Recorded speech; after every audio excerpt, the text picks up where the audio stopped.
আসসালামু আলাইকুম। চাঁপাইনবাবগঞ্জ জেলার বারোঘরিয়া ব্রিজ সংলগ্ন বারোঘরিয়া ব্রিজের নিচে নদীর উপরে মহানন্দা নদীর উপরে ভাসমান যে রেস্টুরেন্ট, তার নাম হচ্ছে মহানন্দা ভাসমান রেস্টুরেন্ট। মহানন্দা ভাসমান রেস্টুরেন্ট সম্বন্ধে জানি এবং দেখি। তো এই হচ্ছে মহানন্দা ভাসমান রেস্টুরেন্ট। আমরা মহানন্দা ভাসমান রেস্টুরেন্টে ঢুকেছি। এখানে যে পরিবেশগুলো সেটা আপনাদের সামনে আগে তুলে ধরি। এখানকার পরিবেশটা অত্যন্ত সুন্দর। এখানে দেখুন সুন্দর সুন্দর করে বড় বড় 5 স্টার হোটেলের মতো করে যে করা আছে, আলাদা আলাদা বসার জন্য জায়গা করা আছে। আসবে এবং এখানে অত্যন্ত সুশৃঙ্খলভাবে এখানে সমস্ত কিছু পরিবেশন করানো হয়। আর এখানে এসে কেউ কোনো প্রকারের খাওয়াতে পড়বেন না, কারণ এখানে ন্যায্য মূল্যে সমস্ত কিছু করা হয়। আসুন আমরা ভাসমান রেস্টুরেন্টটা একটু ঘুরে দিই। এই যে দেখুন প্রবেশ, সাধারণ প্রবেশ নিচ্ছে। তারপরে এখানে যারা কর্তৃপক্ষ আছেন তারা এখানে। আর আমরা আরও সামনে আসি, সামনে আসলে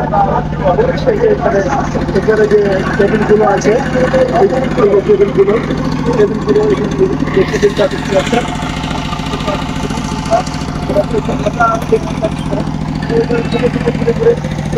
পাশে আর একটা মজার, বাংলাদেশের সবচাইতে যেটা বড় রাবার ড্রাম, সেই রাবার ড্রামটা হচ্ছে এখানে অবস্থিত। মানে বিসাইড এর পাশেই বাংলাদেশের সবচাইতে বড় রাবার ড্রাম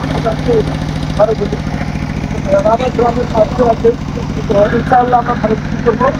আমরা তো আছি বাংলাদেশে, আমরা তো আর ওই বাসার ভাইয়ের মতো, মিয়া ভাইয়ের মতো আমরা আপনাদের হচ্ছে নিউ ইয়র্ক, আপনাদের মতো লন্ডন বেড়াতে পারছি না। তবে আমাদের লন্ডন যদিও না হয়, হ্যাঁ, তারপরেও আলমপুরিল্লাহ অনেক সুন্দর একটা জায়গা।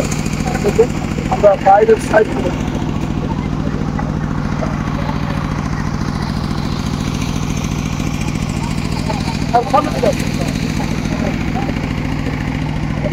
ইনশাআল্লাহ আমরা এখানে আসতে পারে ভালো কিছু করতে পাবো। আর সেই লক্ষ্যে আমরা এখানে ছুটে আসবো।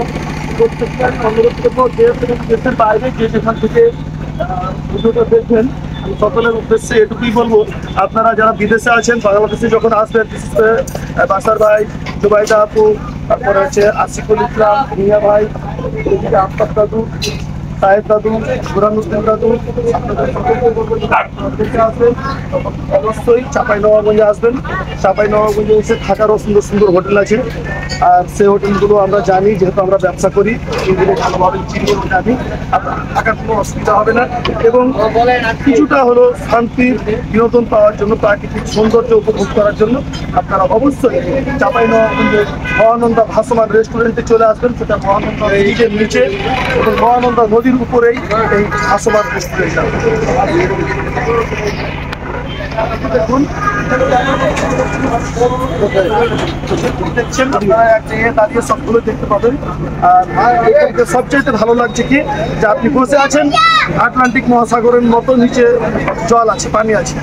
তার জন্য আমি আপনাদের সকলকে বলবো যে আপনারা সকলে আসবেন। আমরা এদিকে না যাই, এখন আসবো আমাদের এবং বাইরের যে দৃশ্যগুলো, এগুলো আমি আপনাদের সামনে বাইরের যে দৃশ্যগুলো আছে সেগুলো থেকে যদি আপনি সৌন্দর্য কতটা সুন্দর হলে পারে বাইরের সৌন্দর্য এতটাই সুন্দর যে আপনি না দেখলে সেটা বুঝতে পারবেন।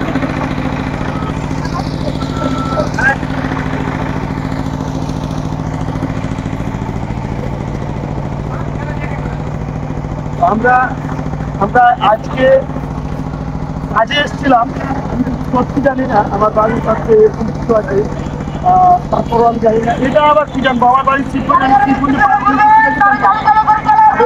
মাথা ব্যথা করি না। তো আমরা সেই হিসেবে আমাদের উচিত ছিল সমস্ত খোঁজখবরগুলো রাখার, কিন্তু দুর্ভাগ্যবশত আমি চাঁপাইনবাবগঞ্জে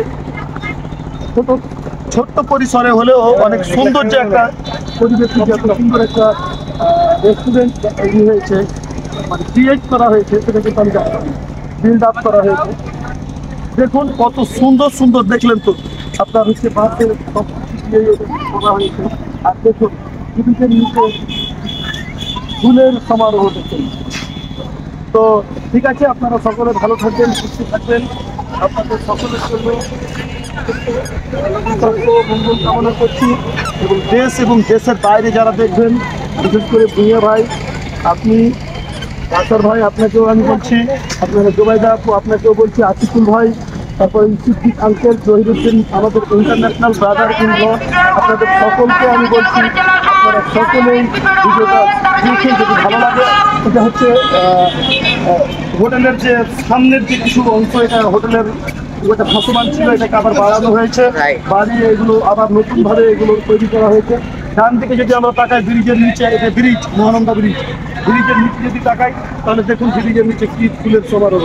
তো এত সুন্দর একটা পরিবেশের মধ্যে আমাদের চাঁপাইনবাবগঞ্জে এত সুন্দর একটা হোটেল তৈরি হয়েছে। আপনারা দেশের বাইরে থেকে যখন আসবেন, তবে আমি বলবো শীতের মৌসুমেই আসবেন, কারণ শীতের মৌসুমে আসলে পরে এই চাঁপাইনবাবগঞ্জের এই ভাসমান হোটেলটা আপনারা প্রদক্ষিণ করতে পারবেন। প্রদক্ষিণ করতে হলে পরে আপনার এত সুন্দর ফুলের যদি আপনারা সুবাস নিতে চান, তাহলে আপনাদেরকে শীত মৌসুমে আসা। সকলে ভালো থাকবেন এবং বেশি বেশি করে দেশের ঐতিহ্যকে পৃথিবীর দিকে তুলে ধরার জন্য শেয়ার করবেন। আমরা বাংলাদেশি, দেশকে ভালোবাসি। দেশকে ভালোবাসলে অবশ্যই আমরা দেশের যে ঐতিহ্যগুলো আছে, যেগুলো দেশে আমরা বৈদেশিক রেমিটেন্স বলেন আর যাই বলেন না কেন, আমরা এখন পর্যটনের উপর যদি গুরুত্ব দিই, তাহলে পর্যটনকে যদি ভালোবেসে থাকি, দেশকে ভালোবাসে থাকি, তাহলে অবশ্যই আমরা ভিডিওটা বেশি বেশি শেয়ার করবো। ধন্যবাদ।